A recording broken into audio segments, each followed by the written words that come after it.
तो सभी को जय जिनेन्द्र। मंगलाचरण के बाद अब हम अपनी कक्षा को प्रारंभ करते हैं। 130 श्लोक हुए थे पिछली कक्षा में, 131 से आज अपन शुरू करते हैं। चलिए,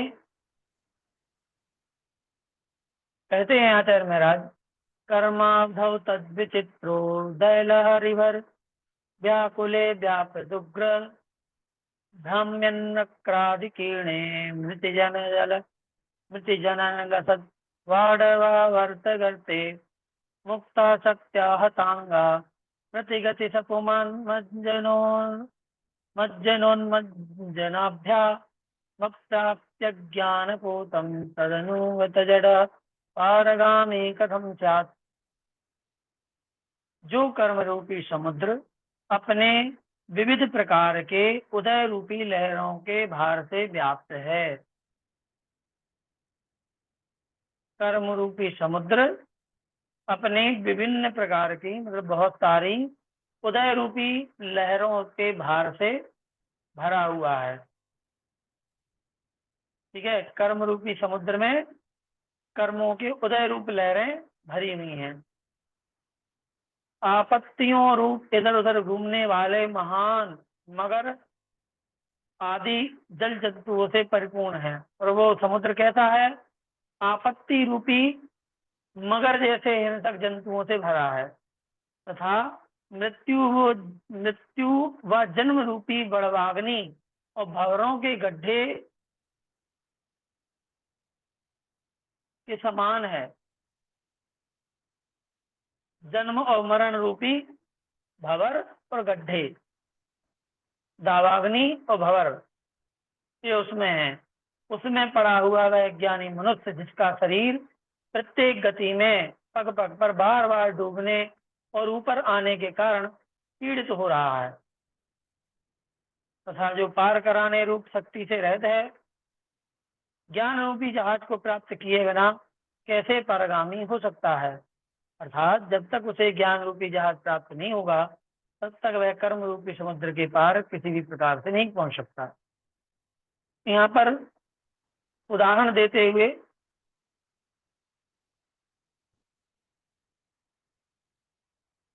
समुद्र का उदाहरण देते हुए बताया है कि जैसे समुद्र है, तो कर्मों का समूह भी एक समुद्र के समान है। अनंत कर्मों के समूह बंधे हुए हैं। जैसे ऐसा अपार समुद्र होता है, वैसे ही अपार कर्मों का समूह है, और उसमें कर्मों के उदय रूप लहरें आती रहती हैं, और उसी के अंदर जो सुख दुख रूपी मगरमच्छ जैसे हिंसक जंतु समुद्र में पड़े हुए हैं। ठीक है, आप समुद्र की कल्पना करें, ये समुद्र है, उसमें विशाल विशाल लहरें हैं, और मगरमच्छ जैसे, शार्क जैसे हिंसक जंतु भी हैं। और क्या है, उसमें कहीं पर भंवरें आ जाती हैं, जैसे कोई भी चीज यदि ऊपर हो तो वो घूम घूम करके एकदम नीचे समा जाती है समुद्र में। इसके अलावा कहीं कहीं पर बड़वाग्नि, बड़वानल, कहीं पर जो समुद्र में आग होती है वो कहीं पर आ जाती है। तो ऐसा भयंकर समुद्र है, और ऐसे समुद्र में एक कोई मनुष्य उसमें फंस जाए तो वो तब तक समुद्र से पार नहीं हो सकता जब तक कि उसको जहाज ना मिल जाए। यदि जहाज नहीं मिलेगा तो वह उसी समुद्र में ऊपर नीचे डुबकियां लगाता रहेगा, लेकिन पार नहीं पहुंच पाएगा। वैसे ही इस संसार में कर्म रूपी समुद्र है, कर्मों का उदय रूपी लहरें हैं, और दुख रूपी उसमें मगरमच्छ, घड़ियाल और शार्क मछलियां हैं, जो चारों तरफ से भरी हुई हैं। दुख ही दुख भरा है संसार में। और क्या है, इसमें दुख रूपी अन्य प्रकार के गड्ढे भी हैं, बड़वानल की तरह। और ऐसे में यह अज्ञानी जीव जो है ना, वह उस मनुष्य की तरह जब तक उसको ज्ञान रूपी जहाज नहीं मिल जाएगा तब तक वह संसार से पार नहीं होगा। सत्स्वर्ण मोहमांधकार कलिते त्रैलोक्य सन्मन्यसौ जैनी बागमल जैनी बागमल प्रदीप कलिका नस्याद्यदि द्योतिका भावानामुपलब्धिरेव न भवेत् सम्यक् तदिष्टेतर प्राप्ति त्याग कृते पुनस्तनुभृताम दूरे मध्य तादृशी। जो तीनों लोकों रूप भवन सर्वदा मोह रूप सघन अंधकार से व्याप्त हो रहा है, उसको प्रकाशित करने वाली यदि जिनवाणी रूपी निर्मल दीपक की लौ न हो तो पदार्थों का भले प्रकार से जब ज्ञान ही नहीं हो सकता है, तब ऐसी अवस्था में इष्ट की प्राप्ति अनिष्ट के परित्याग के लिए प्राणियों के उस प्रकार की बुद्धि कैसे हो सकती है, अर्थात नहीं हो सकती है। बिल्कुल बहुत सिंपल तरीके से साधारण से समझाया है कि जैसे एक कमरा है, कमरे में यदि दीपक न जलाया जाए या फिर लाइट न जलाई जाए, जब लाइट नहीं जलाएंगे तो हमें कोई भी चीज दिखेगी ही नहीं, अंधेरा है पूरे में, कोई चीज दिख ही नहीं रही है। जब दिख ही नहीं रही है तो हमें पता भी नहीं होगा कि कौन सी वस्तु कहाँ रखी है कौन सी नहीं रखी है। और जब हमें यही नहीं पता होगा कि कहाँ पर कौन सी चीज रखी है, तो हम कोई चीज उठाना है तो हम कैसे उठाएंगे उसको, कि कौन सी उठाएं और कौन सी ना उठाएं। बस समझ आ रही। वैसे ही संसार है, इस तीनों लोग जो है ना वो एक कमरे के समान है, और इसमें मोह रूपी अंधकार से ये पूरा घना अंधकार फैला हुआ है, मोह रूपी अंधकार। और मोह रूपी अंधकार के कारण से, मोह रूपी अंधकार के कारण से हमें एक भी वस्तु, मतलब जो सही वस्तु है वो हमें पता नहीं चल पाती है, सही पदार्थ का ज्ञान नहीं हो पाता है। और जब तक जिनवाणी रूपी निर्मल ज्योति न जले तब तक हमें किसी भी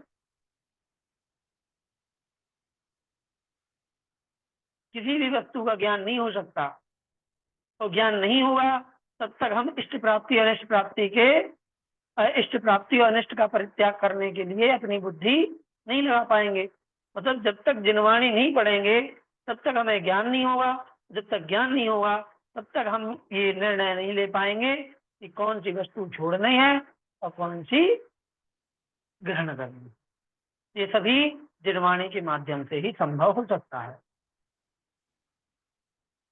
शांते कर्मण्यचित सकल क्षेत्र कालादि हेतु लब्ध्वा स्वास्थ्यम कथमपि लसत् योगे मुद्रावशेषम आत्मा धर्मो यदयम सुख शीत संसार करता बुद्धित्वं सुख मय पदे धारयत्यात्मनैव।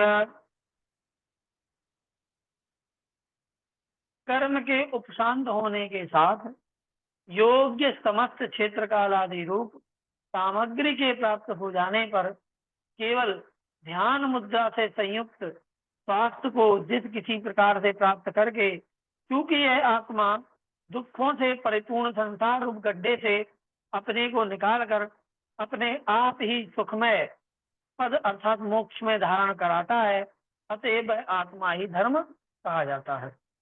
देखो यहाँ पर आत्मा को ही धर्म कहा गया है।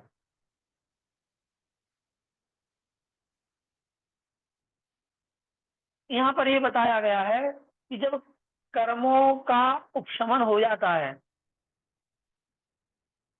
और योग्य क्षेत्र कालादि रूप सामग्री प्राप्त हो जाती है।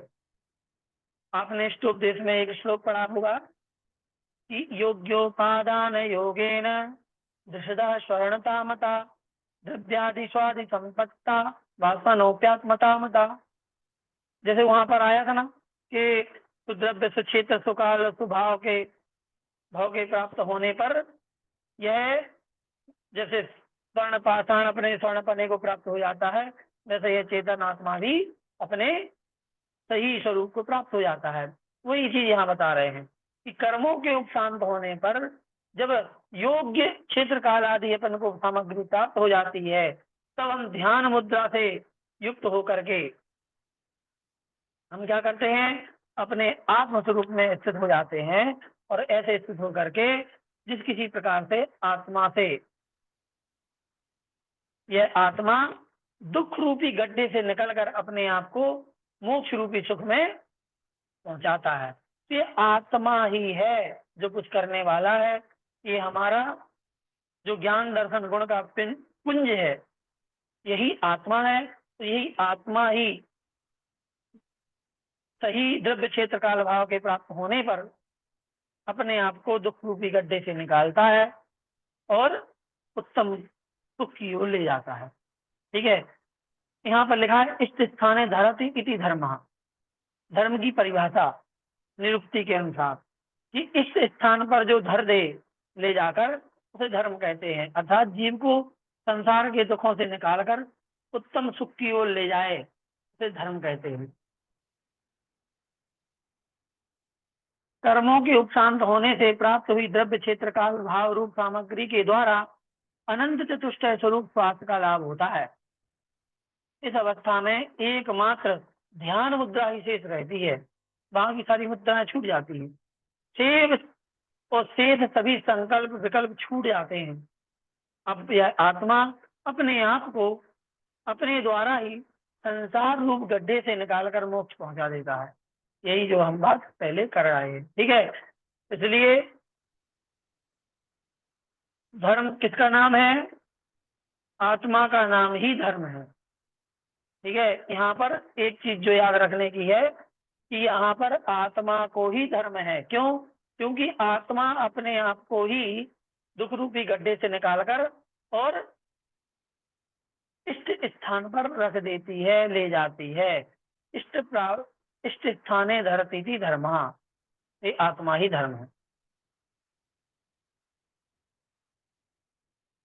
फिर कहते हैं नो शून्यो न जडो न भूत जनितो नो कर्तृभावम गतो नैको न क्षणिको न विश्वविततो नित्यो न चैकांतता आत्मा कायमित चिरेक निलया कर्ता च भोक्ता स्वयं संयुक्त विनाश जननई प्रत्येक में क्षण। क्या कहते हैं?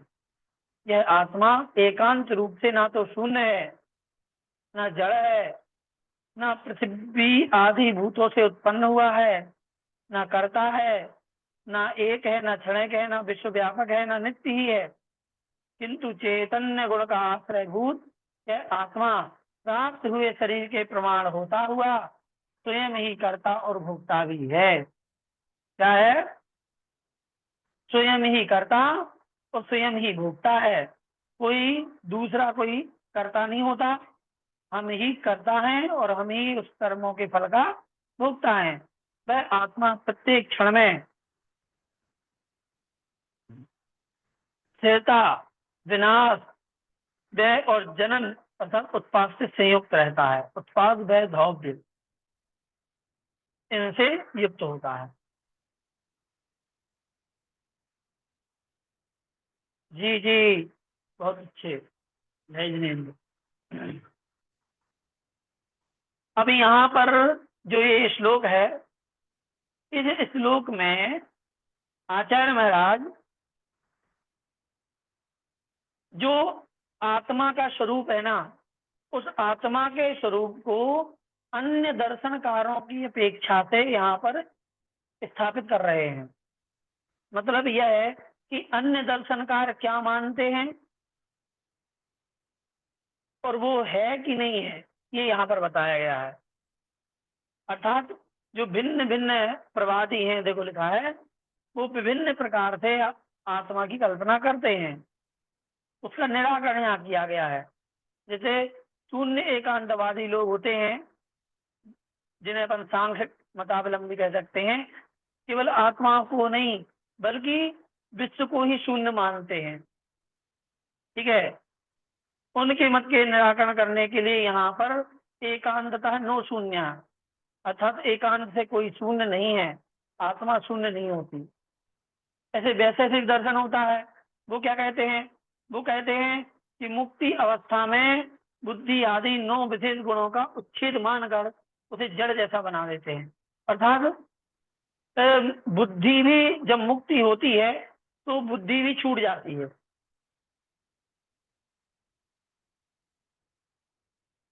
हम्म।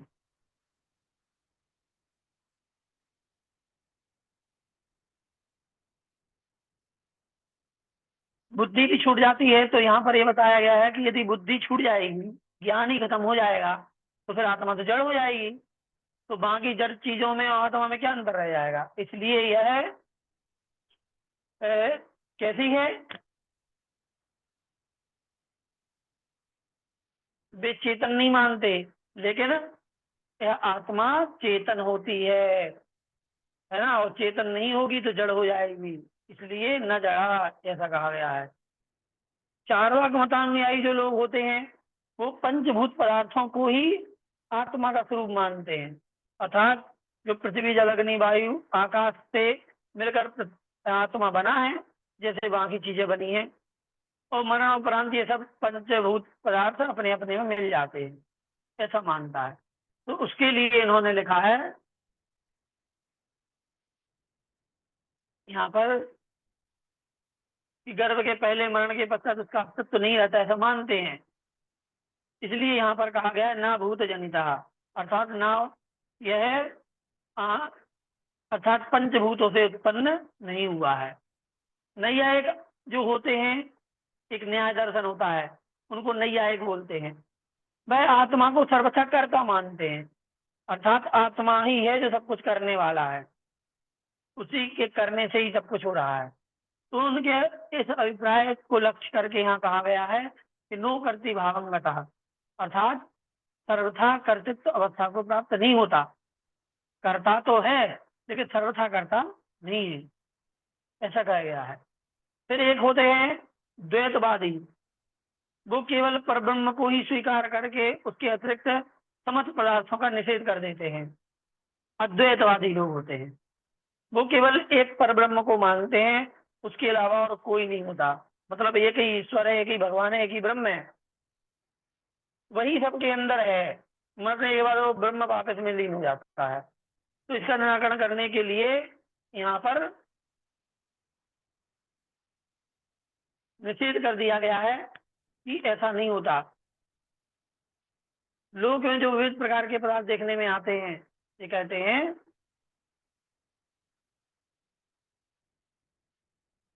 वे अविद्याजनित संस्कार हैं, इनके उपर्युक्त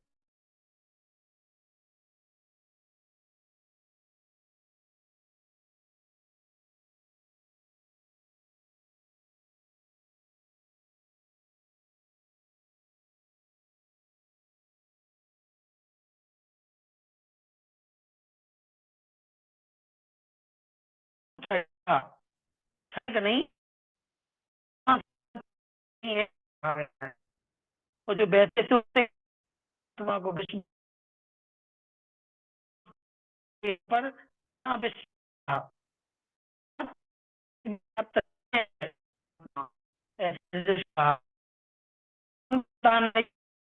करते हैं।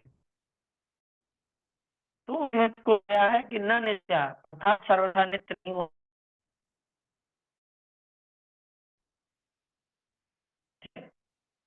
एकांत संबंध एकांत शून्य न जड़ा, मतलब एकांत से कुछ भी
चलिए, व्यवधान के लिए क्षमा।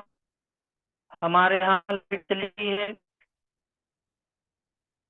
ठीक है, तो लाइट चली गई है, इसलिए यहाँ कुछ भी दिखाई नहीं दे रहा था, मतलब ये बंद हो गया था। नेट, इंटरनेट बंद हो गया था, इसलिए। चलिए वापस अपने विषय पर आते हैं और शुरू करते हैं।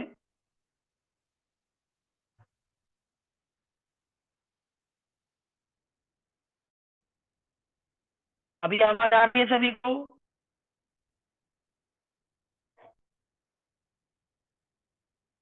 पूछ जी, आवाज आ रही है? आ रही, ठीक है, हाँ। चलिए ठीक। हाँ, चलिए वापस शुरू करते हैं।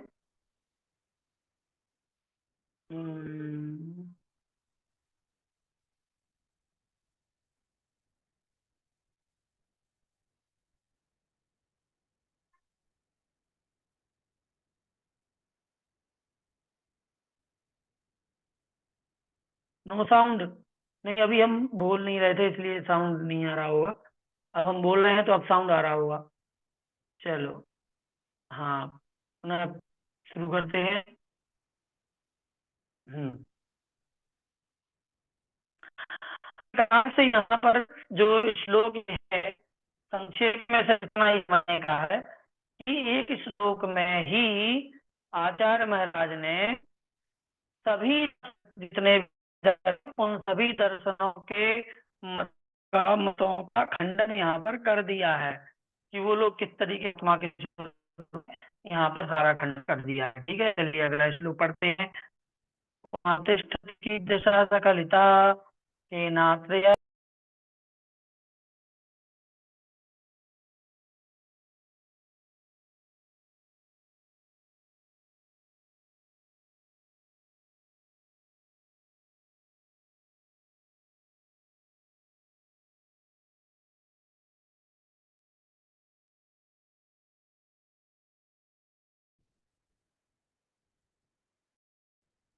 फिर से गड़बड़ देखते हैं, इस बार फिर से यदि हमारा ये कनेक्शन कट होता है तो क्लास को बंद कर देंगे आज के लिए। लो, आ गई लाइट। चलो, धन्यवाद बहुत बहुत, वापस ज्वाइन हो गया। हम्म,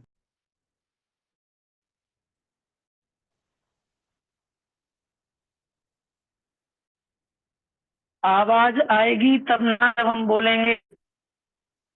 बोल ही तो नहीं पा रहे, जब आप अपने आप कनेक्शन कट हो गया था। अभी फिर से चालू कर रहे हैं। अभी भी आवाज नहीं आ रही?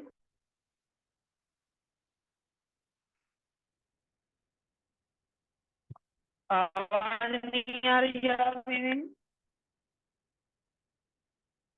आ रही है, आ रही है, आ रही है, अपने अपने माइक की चेक कर लो एक बार। हाँ, आ रही है, ठीक है।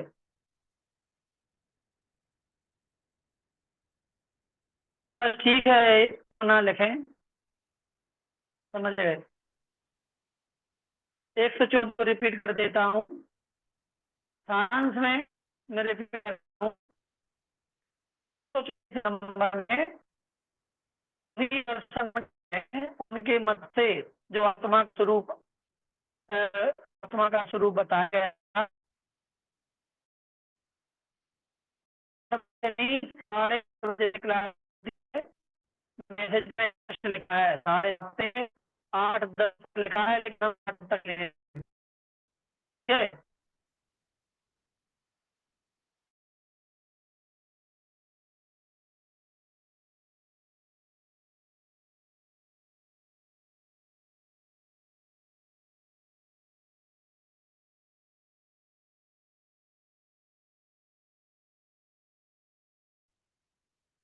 चलो, एक बार फिर से मैं सही नहीं आ रही, रुक जाओ मैं फिर से okay okay okay okay okay, रुक जाओ, मैं वापस से छोड़ करके वापस करता हूँ मैं। लीव मीटिंग, रुक जाओ।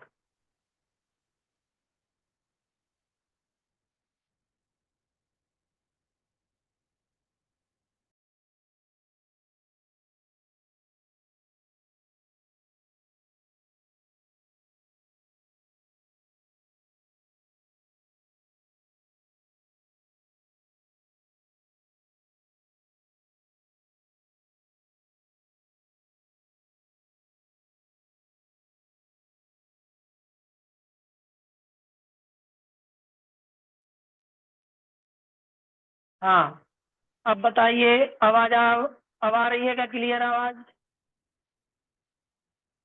अब क्लियर आवाज आ रही है क्या? सही, चलिए, ठीक ठीक ठीक, चलो ओके ओके ओके। चलो 10 मिनट की क्लास और बची है। ये हम सोच रहे हैं कि 10 श्लोक हो जाना चाहिए, लेकिन 10 तो नहीं हो पाएंगे आज, क्योंकि थोड़े से विषय बड़ा है आज का, है ना? ठीक है।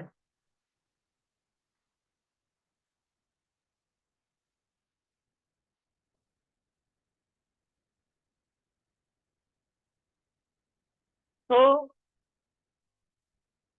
134वें नंबर के श्लोक में अन्य दर्शनकारों के मत में जो आत्मा का स्वरूप बताया गया है, उन सभी मतावलंबियों का, दर्शनकारों का, उनके मत का खंडन किया गया है। जैसे कि सांग दर्शन नित्य नित्य मानता है, तो वो भी शून्यवादी शून्य मानते हैं, उसका खंडन किया गया। जो अद्वैतवादी केवल ब्रह्म को मानते हैं, तो उसको भी निराकरण किया गया।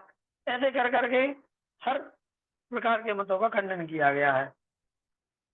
अब आगे कहते हैं, तो आत्मा तिष्ठति की दिशा, इसको पढ़ लिया है। कहते हैं कि आत्मा कहाँ रहता है, वह कैसा है, वह यहाँ किसके द्वारा जाना गया है। देखो ये प्रश्न है, यदि कोई सही में बैठ करके थोड़ा चिंतन करे, तो ये प्रश्न हर व्यक्ति के मन में उठेगा कि यदि आत्मा की चर्चा होती है, तो आत्मा कहाँ रहता है, वह कैसा है, किसने उसको सबसे पहले जाना कि आत्मा होता भी है, क्योंकि दिखता तो है नहीं, तो कैसे माने कि होता है कि नहीं होता, किसने सबसे पहले जाना उसको। इस प्रकार की जो भ्रांति हो रही है, वह उपर्युक्त विकल्पों से परिपूर्ण चित्त वाला जो कोई भी है, उसे आत्मा जानना चाहिए, वो समझना चाहिए। कारण यह है कि इस प्रकार की बुद्धि जड़ के नहीं हो सकती। विशेषता केवल इतनी है कि आत्मा के उत्पन्न हुआ उपर्युक्त विचार अशुभ कर्म के उदय से भ्रांति से युक्त है। इस भ्रांति को प्रयत्न पूर्वक नष्ट करके ज्ञाता आत्मा समस्त विश्व को जानता है। देखो कितनी अच्छी बात कही है इसमें। यहाँ पर ये बताया गया है कि यदि कोई, सुनना ध्यान से आप लोग, बहुत अच्छी बात यहाँ पर इम्पोर्टेंट है, आचार्य महाराज ने कही है कि जो लोग ये कहते हैं कि आत्मा कहाँ रहता है, कैसा है, किसके द्वारा सबसे पहले आत्मा को जाना गया है, आत्मा के विषय में जो ये प्रश्न उठ रहे हैं ना, या फिर जो भ्रांति आत्मा के बारे में है, तो यदि ये भ्रांति है, इसका मतलब है कि आत्मा तो है, तभी तो ये भ्रांति है। भ्रांति इसलिए है क्योंकि उसके अशुभ कर्म का उदय है, अज्ञान है, इसलिए भ्रांति है। लेकिन इतना तो हो रहा है कि यदि ये भ्रांति भी ना होती आत्मा के विषय में, तो इसका मतलब है कि वो जड़ है, वो चेतन है ही नहीं, क्योंकि सिर्फ जड़ पदार्थ ही है जो किसी भी प्रकार से ज्ञान नहीं कर सकता। मतलब कहने का तात्पर्य यह है, यदि अज्ञान भी है ना, तो भी वो आत्मा है। देखो कितनी लॉजिकल बात है। अज्ञान भी है, तो अज्ञान भी किसके पास होगा? जड़ के पास नहीं होगा। जड़ के पास ना ज्ञान होता है ना अज्ञान होता है। आत्मा के पास ज्ञान और अज्ञान होता है। तो यदि भ्रांति भी है अज्ञान भी है तो ये तो सिद्ध कर रहा है वो कि आत्मा है, तभी तो अज्ञान है। ये आत्मा ही ना होता तो अज्ञान भी कहाँ से आता, वो तो जड़ हो जाता, अचेतन हो जाता, तो उसके पास अज्ञान भी ना होता। तो यही यहाँ पर किया बतलाया गया है कि इस भ्रांति को प्रयत्न पूर्वक नष्ट करके ज्ञाता आत्मा को समस्त विश्व का जानता है। फिर धीरे धीरे करके भाई इस भ्रांति को भी नष्ट कर देता है, पूरे विश्व को जानता है। इतनी अच्छी बात यहाँ पर नई बात बिल्कुल समझने को आई है कि यदि कोई किसी के पास अज्ञान भी है तो उसको ये तो जान लेना चाहिए कि आत्मा तो है। फिर इसके बाद आत्मा मान लो, इसके बाद फिर आगे की बात कर सकते हैं। आत्मा अतीन्द्रिय है, इसीलिए उसे अल्प ज्ञानी इन चरम चक्षुओं से नहीं देख सकते। अदृश्य होने से ही अनेक प्राणियों को आत्मा कहा रहता है। कैसा है, किसके द्वारा देखा गया इत्यादि प्रकार का संदेह प्राय आत्मा के विषय में हुआ करता है, क्योंकि आत्मा अदृश्य है, इसलिए सबके पास ये प्रश्न बनता है। इस संदेह को दूर करते हुए यहाँ बतलाया गया है कि जिस किसी के व्यक्ति में संदेह होता है वास्तव में वही आत्मा है। यदि संदेह न होता तो आत्मा भी नहीं होता, क्योंकि ऐसा विकल्प शरीर आदि जड़ पदार्थ के पास नहीं होता। ये विकल्प सिर्फ आत्मा के पास होता है ना। तो वह तो अहम अहम अर्थात मैं जानता हूँ, मैं अमुक कार्य करता हूँ, इस प्रकार मैं इस उल्लेख से प्रतीयमान चेतन आत्मा का ही हो सकता है। अर्थात यदि कोई कह रहा है कि मैं जानता हूँ, मैं ऐसा हूँ, ये मेरा है, इसका मतलब वो ये तो जान रहा है कि मैं कोई हूँ। ये जानना चेतन का काम है, अचेतन का नहीं है, और चेतन का नाम ही आत्मा है। ठीक है, बस इतना अंतर जरूर आ गया कि मिथ्यात्व कर्म के उदय से उसका जो जानना है वो अज्ञान रूप है, मिथ्या ज्ञान रूप है। उसको सही कर दो तो सम्यक ज्ञान हो जाएगा। आत्मा मूर्ति विवर्जितो विवपुषि स्वापि दुर्लक्षताम प्राप्तोपि स्फुरति स्फुटम यतः मित्युल्लेखता संततम तत्किं यत साधनादपि गुरोर्भ्रांति समुत्सृज्यता मनता पश्यत निश्चलेन मनसा तम तन्मुखाक्षब्रजा। क्या कहते हैं कि आत्मा मूर्ति से रहित है। मूर्ति से रहित मतलब मंदिर में बैठी मूर्ति नहीं, मूर्ति का मतलब होता है स्पर्श रस गंध वर्ण इनसे युक्त होना, वो मूर्तिक कहलाता है। तो स्पर्श रस गंध वर्ण जिसमें हो जाता है वह चीज देखने योग्य हो जाती है। ठीक है, इसलिए यहाँ पर कहा गया है कि ये जो आत्मा है वो मूर्ति से रहित है, अर्थात अमूर्तिक है। ठीक है, मूर्ति जिसमें स्पर्श रस गंध वर्ण हो और अमूर्तिक जिसमें स्पर्श रस गंध वर्ण ना हो, तो ये मूर्ति से रहित है।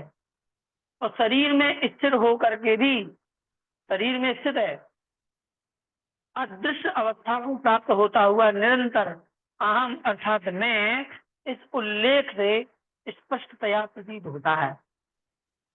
कैसे पता चलता है कि इस शरीर के अंदर आत्मा है? यदि उसने कह दिया कि मैं बोल दिया, इसका मतलब उसके अंदर चेतन आत्मा है। क्यों? क्योंकि जिसके अंदर चेतन आत्मा नहीं होता वो सीधा ऐसा पड़ा रहता है, ना वो हिलता है ना डुलता है, ना ये कहता है कि मैं हूं, ना ये कहता है कि तुम हो। वो कुछ नहीं कहता। उसको कहते हैं क्या? उसको कहते हैं शव, उसको कहते हैं शरीर, उसको कहते हैं देह, उसको कहते हैं मुर्दा।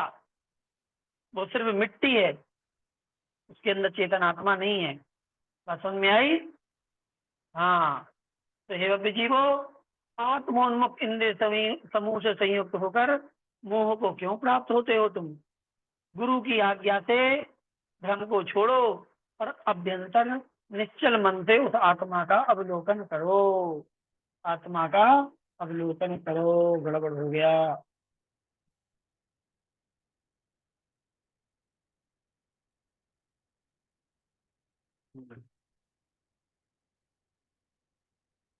अगला श्लोक। व्यापी नैव शरीर एव यदथावात्मा स्फुरत्यन्वहम् भूतान भूतानन्वयतो न भूत जनितो ज्ञानी प्रकृत्या यथा नित्येवा क्षणिके च वा न कथमप्यर्थक्रियाः युज्यते तत्रैकत्वमपि प्रमाणद्रया वेद प्रतीत्याहतम्। क्या कहते हैं? आत्मा व्यापी नहीं ही है, क्योंकि वह निरंतर शरीर में ही प्रतिभासित होता है। वह भूतों से उत्पन्न ही नहीं है, क्योंकि उसके साथ भूतों का अन्वय नहीं देखा जाता। वह स्वभाव से ज्ञाता भी है। उसको सर्वथा नित्य अथवा क्षणिक स्वीकार करना ये किसी प्रकार से अर्थ क्रिया नहीं बन सकती। उसमें एकत्व भी नहीं है, क्योंकि वह प्रमाण से दृढ़ता को प्राप्त हुई भेद प्रतीति द्वारा बाधित है। यहाँ उन्हीं अन्य दर्शनकारों के मतों का खंडन कर रहे हैं। कहते हैं कि जो वैशेषिक दर्शन है वह आत्मा को सर्वव्यापी मानता है।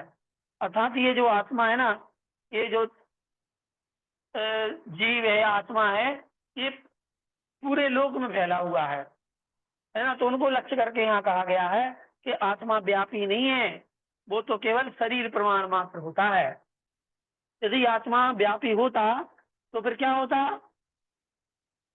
बताओ भैया। इसकी व्याख्या तो बहुत बड़ी है।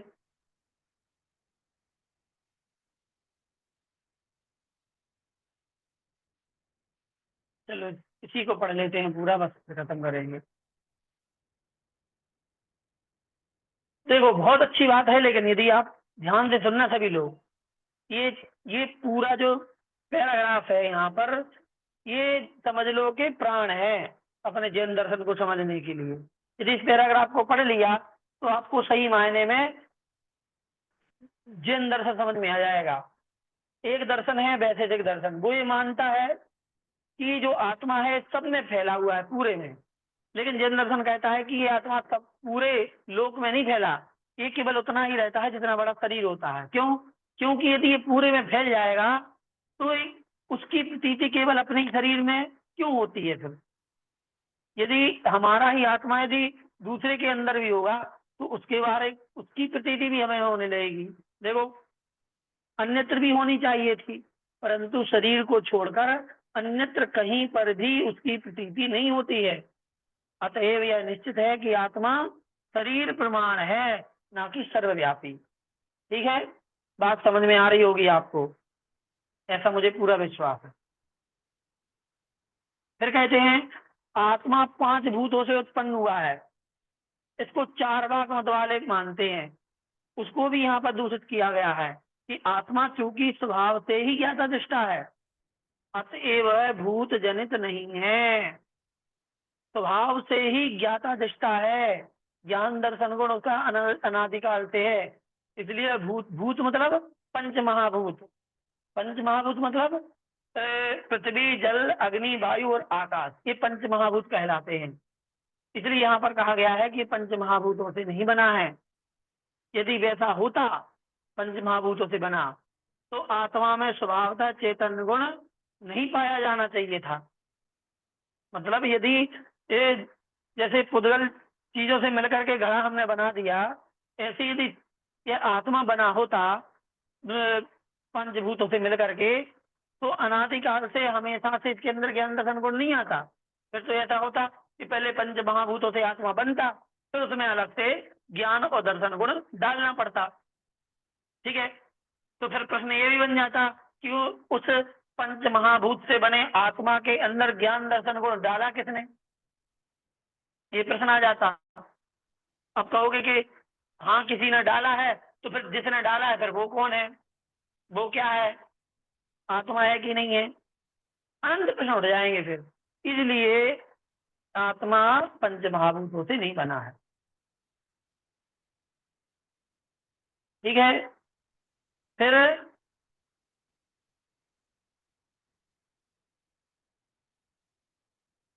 ये सब यहाँ बताया, जैसे मिट्टी से उत्पन्न होने वाले घट में मिट्टी के ही गुण आते हैं, अर्थात अचेतनत्व गुण तो होते हैं मिट्टी के घड़े में, लेकिन उसमें चेतनता वाले गुण नहीं आ पाते।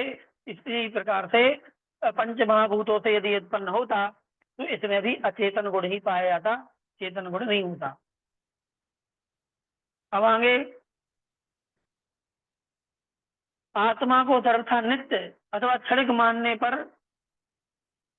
उसमें घट की जल धारण आदि अर्थ क्रिया के समान कुछ भी अर्थ क्रिया ना हो सकेगी, है ना। कुछ लोग हैं जो उसको क्या मानते हैं, नित्य मानते हैं। नित्य मानते हैं, यदि आत्मा को नित्य मान लिया जाएगा, जिसको अपन कूटस्थ कहते हैं, तो तीनों कालों में एक ही स्वरूप हो जाएगा फिक्स, फिर तभी वो नित्य कहलाएगा। लेकिन ऐसा नहीं है। आज आत्मा कर्मों के बंधन से बनी हुई है, कल हम इसको कर्मों से छुड़ा भी सकते हैं, तो ये तो चेंज हो गया। लेकिन यदि आत्मा को नित्य मान लेंगे, हमेशा नित्य मान लेंगे, तो फिर क्या हो जाएगा, कूटस्थ हो जाएगा। कर्मों का बंधन और कर्मों से मुक्ति, ये चैप्टर तो क्लोज हो जाएगा फिर। इसलिए आत्मा नित्य कूटस्थ नहीं है। एकांत से कुछ भी मानना नहीं हो सकता। एकांत से नित्य भी नहीं कह सकते, एकांत से अनित्य भी नहीं कह सकते, क्षणभंगुर भी नहीं कह सकते।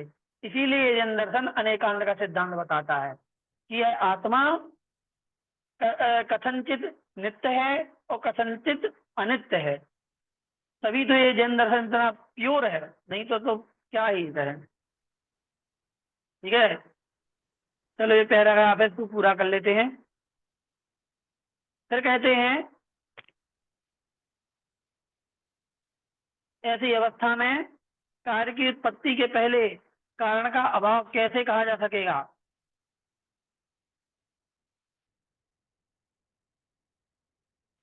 कारण की जब आत्मा में कभी किसी प्रकार का विकार संभव ही नहीं है, वह आत्मा जैसा भोग रूप कार्य के करते समय था, वैसे ही वह उसके पहले भी था, है ना।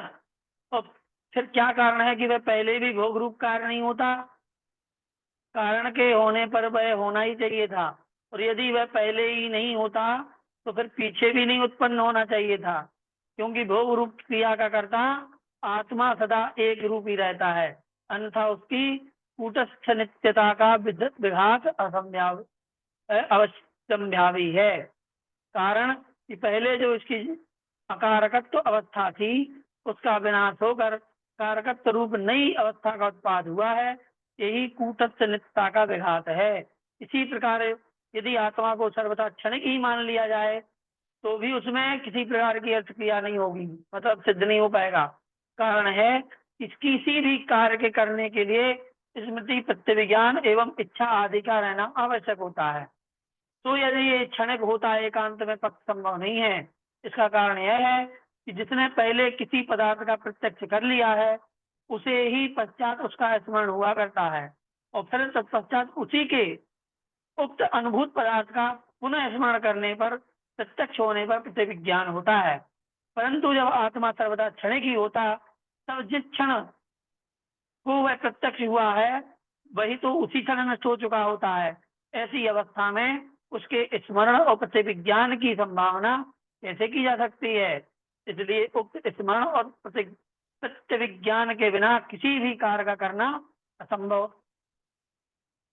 कैसे की जा सकती है, तथा उक्त असंभव है। इस प्रकार से क्षणिक एकांत पक्ष में बंध मोक्ष आदि की व्यवस्था भी नहीं बन सकती।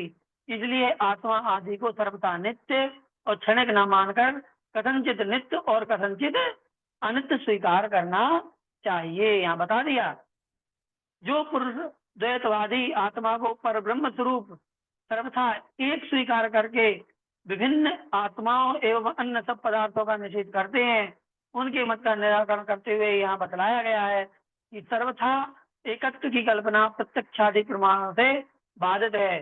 जब विविध प्राणियों एवं घट घटादि पदार्थों की पृथक पृथक सत्ता प्रत्यक्ष से ही स्पष्टतया देखी जा रही है, तब उपर्युक्त सर्वथा एकत्व की कल्पना भला कैसे योग्य हो सकती है, कदापि नहीं।